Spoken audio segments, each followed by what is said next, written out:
ভুনা খিচুড়ি গরু মাংস দিয়ে খেতে এটা আমি সবসময় খুবই পছন্দ করি। আর সবসময় একঘেয়েমি পোলার চাউলের খিচুড়িটাও খেতে ভালো লাগে না। আমি বিশেষ করে ভাতের চাল দিয়ে খিচুড়ি রান্নাটা বেশি পছন্দ করি। বিছানা চেঞ্জ করতে কিন্তু অনেকটা সময় চলে যায়। বিছানা বিছানো, তারপরে বালিশে কাভার লাগানো, কোল বালিশে লাগানো, এগুলোতে কিন্তু অনেকটা সময় লেগে যায়। তো ভাবলাম যে প্রথমেই আজকে আমি এই বিছানাটা চেঞ্জ করে নেই, তারপরে রান্না বান্না করব। একটা বিছানা 5 দিনের বেশি বিছিয়ে রাখা হয় না।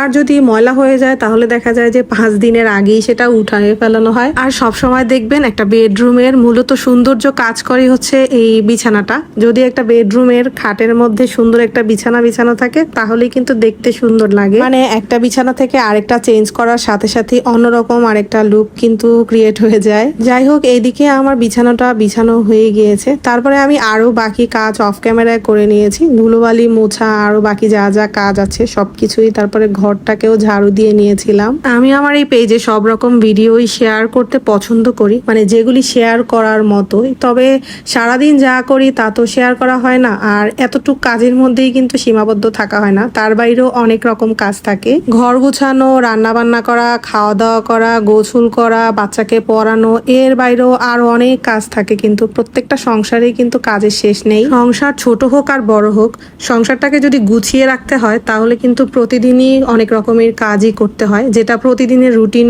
অনুযায়ী করতে হয়। আজকে গরুর মাংস ভুনা করব, তার জন্য এখানে আমি চিন্তা করলাম আজকে প্রেসার কুকারে রান্না করব। আর তাই আপনাদের সাথে একটু শেয়ার করতেছি আমি কিভাবে এটা বসাচ্ছি। আমি এখানে কোনো রেসিপি শেয়ার করতেছি না, আমি আসলে প্রতিদিন যা করি সেখান থেকে আপনাদের সাথে ভিডিও শেয়ার করি। তো আমি এখানে প্রথমে পেঁয়াজ দিয়ে দিয়েছি, তারপরে যা মশলা, এলাচি, দারচিনি, তারপরে তেজপাতা দিয়ে একটু ভেজে নিয়েছি। এরপরে আদা রসুন বাটা, তারপরে হলুদের গুঁড়া, মরিচের গুঁড়া, সবকিছু দিয়ে মশলাটা ভালো করে কষিয়ে নিয়ে এখন মাংসও দিয়ে দিয়েছি। দিয়ে এটাকে কিছুটা সময় আমি একটু কষিয়ে নিয়ে তারপরে আমি ঢাকনাটা লাগিয়ে দেব। আর প্রেসার কুকারে মাংস রান্না করলে কিন্তু অল্প একটুর মধ্যেই হয়ে যায়, অল্প সময়ের মধ্যে, বেশি একটা সময়ও লাগে না, এই জন্য সুবিধা হয়। তবে কি প্রেসার কুকারে রান্না আর চুলায় নর্মাল পাতিলায় রান্না করলে দুইটার স্বাদ কিন্তু দুই রকম হয়, কখনোই একরকম স্বাদ হয় না। এই চালটা দিয়ে আমি খিচুড়ি রান্না করব, তাই জন্য একটু ভিজিয়ে রাখতেছিলাম। তো ওইটা ধুয়ে তারপরে আমি ভিজিয়ে রেখেছি। আর এইদিকে কিন্তু আমার মাংসটা আরেকটা কড়াইতে ঢেলে নিয়েছি, যেহেতু ওইটাতে নাড়তে অসুবিধা হচ্ছিল। মাংস রান্নাটা হয়ে যাওয়ার পরে আমি এখানে এই যে চাল ডাল ধুয়ে নিয়েছি। এখানে চাল যতটুক দিয়েছি তার অর্ধেক ডাল দিয়েছি। তারপরে এই যে এখন খিচুড়ি বসিয়ে দিচ্ছি। এদিকে পেঁয়াজ দিয়ে দিয়েছি। আর আমি সবসময় খিচুড়িটা এভাবেই বসাই, প্রথমে পেঁয়াজ আর রসুনটাকে একটু ভেজে নিচ্ছি। পেঁয়াজ আর রসুন একটু সময় ভেজে নিয়ে তারপরে এই যে মশলা এলাচি, দারচিনি, তেজপাতা একটু দিয়েছি। তারপরে হালকা একটু আদা রসুন দিয়েছি। এরপরে হলুদের গুঁড়া, মরিচের গুঁড়া, লবণ, এগুলি দিয়ে আমি কিছুটা সময় মশলাটাকে একটু কষিয়ে নিয়ে তার মধ্যে আমি চাল দিয়ে দিব। আমার কাছে এভাবে করে খিচুড়িটা বসালে বেশি ভালো লাগে, আবার হাতে মেখেও কিন্তু বসালেও ভালো হয়।